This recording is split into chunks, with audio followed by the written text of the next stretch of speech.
SLP Story Time, Part 3.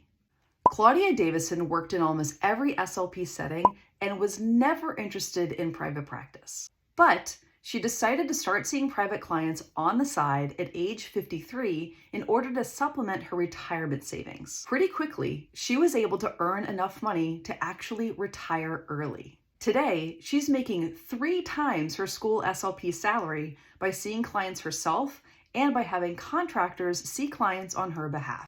Claudia's story is a wonderful reminder that you're not too old and it's not too late.